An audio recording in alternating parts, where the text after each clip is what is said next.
ভারতের পাশাপাশি এবার বাংলাদেশিদের বিতাড়িত করছে নেপাল। নেপালে অনলাইনে প্রতারণার অভিযোগে 15 জন বাংলাদেশি সহ 4 ভারতীয় নাগরিককে গ্রেপ্তার করেছে দেশটির পুলিশ। এই সময় তাদের কাছ থেকে কম্পিউটার, মোবাইল ফোন এবং অন্যান্য ইলেকট্রনিক সরঞ্জাম বাজেয়াপ্ত করা হয়েছে। স্থানীয় সংবাদ মাধ্যম রাতপতির বরাতে বিবিসি বাংলা জানিয়েছে, শুক্রবার 29 মে রাজধানী কাঠমান্ডুর 16 নম্বর ওয়ার্ডের পাখনাজোলে অবস্থিত হোটেল এস থেকে তাদের আটক করা হয়।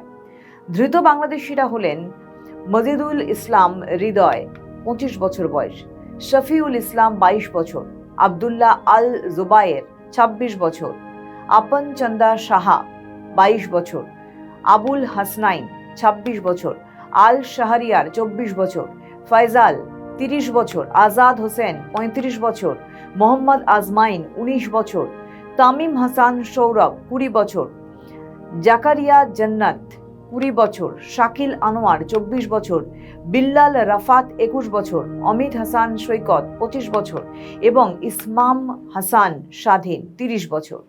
বিবিসি নেপালি সার্ভিসের সংবাদদাতা অশোক দাহাল জানিয়েছেন, নেপাল পুলিশের Kathmandu valley crime investigation office জানিয়েছে, প্রাথমিক তদন্তে জানা গেছে গ্রেপ্তার ব্যক্তিরা একজন চীনা নাগরিকের চালানো একটি স্ক্যাম সেন্টারে কর্মরত ছিলেন। ক্রাইম ইনভেস্টিগেশন অফিসের মুখপাত্র এবং পুলিশ সুপার রামেশ্বর কার্কি বলেছেন, ওই চীনা নাগরিক বর্তমানে পলাতক রয়েছেন, তার খোঁজ চলছে। পুলিশের রিপোর্ট অনুযায়ী ধৃত বাংলাদেশি নাগরিকদের বেশিরভাগই আগে কম্বোডিয়ায় কাজ করেছেন। তারা জিজ্ঞাসাবাদে পুলিশকে বলেছেন, কম্বোডিয়ায় পরিচয় হওয়া চীনা অপারেটররা তাদের নেপালে নিয়ে এসেছে। জানা গেছে ধৃতরা বিভিন্ন ফেক আইডি তৈরি করে মানুষদের প্রতারণা করত। সবাই ওই ট্যুরিস্ট ভিসা নিয়ে বাংলাদেশ থেকে নেপালে ঢুকে এ ধরনের কাজকর্ম চালাচ্ছিল। পুলিশ সুপার কার্কির মতে, সোশ্যাল মিডিয়া প্ল্যাটফর্মের মাধ্যমে নারীদের আপত্তিকর ছবি পাঠিয়ে এই চক্রটি ভুক্তভোগীদের ব্ল্যাকমেইল করে অর্থ আদায় করত। প্রাথমিক তদন্তে দেখা গেছে চক্রটি স্থানীয় নেপালিদের নয়, বরং প্রধানত বাংলাদেশি এবং ভারতীয় নাগরিকের ছিলেন তাদের টার্গেট। পুলিশ জানিয়েছে, শুক্রবার গ্রেপ্তার 19 জনকেই অভিবাসন আইনের অধীনে প্রয়োজনীয় আইনি ব্যবস্থা গ্রহণের জন্য ইমিগ্রেশন বিভাগের কাছে হস্তান্তর করা হয়েছে। তাদের ডিপোর্ট অর্থাৎ নিজ দেশে ফেরত পাঠানো হতে পারে।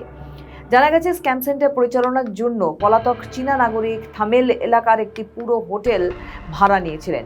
হোটেলের মালিক প্রতি মাসে 7 লক্ষ নেপালি রুপি ভাড়ার বিনিময়ে হোটেলটি লিজ দিয়েছিলেন। পুলিশ জানিয়েছে, অভিযানের সময় কম্পিউটার, মোবাইল ফোন এবং অন্যান্য ইলেকট্রনিক সরঞ্জাম বাজেয়াপ্ত করা হয়েছে। এবার যেটা দেখার বিষয় যে বাংলাদেশিরা নেপালকে কেন ব্যবহার করছে এবং নেপালকে ব্যবহার করে কিন্তু একাধিক কাজকর্ম চালাচ্ছে। প্রথমত, ভারতকেই তারা টার্গেট করেছিল। উদ্দেশ্য ছিল হানি ট্র্যাপ। এই হানি ট্র্যাপের মাধ্যমে সাইবার ব্ল্যাকমেলিং এর মাধ্যমে বিভিন্ন পদ্ধতিতে এরা এই কাজ করত। বিভিন্ন বিদেশি মডেল বা সুন্দরী তরুণীদের ছবি নিয়ে এরা এই ধরনের শত ফেক অ্যাকাউন্ট তৈরি করেছিল। তারপরেই দ্বিতীয় যে টার্গেট, সেটা হচ্ছে ভারতীয়দের টার্গেট। এরা বিভিন্নভাবে ফ্রেন্ড রিকোয়েস্ট পাঠাতো এবং ভারতীয় যুবকরা খুব সহজেই সেই ফ্রেন্ড রিকোয়েস্ট অ্যাকসেপ্ট করতো। বিভিন্ন রকম কথাবার্তা, বন্ধুত্ব স্থাপন করা, তারপরেই শুরু হতো ব্ল্যাকমেল করা। টাকা হাতিয়ে নেওয়ার চেষ্টা করতো তারা। বিভিন্নভাবে এরা ভিডিও কল রেকর্ড করতো এবং ব্ল্যাকমেল করতো। শুধু যে ভারতীয় যুবকদের সঙ্গে প্রতারণা করা হতো তা নয়, বিশ্বের বিভিন্ন দেশের যুবকদের সঙ্গে এই ধরনের কর্মকাণ্ড তারা ঘটিয়েছিল।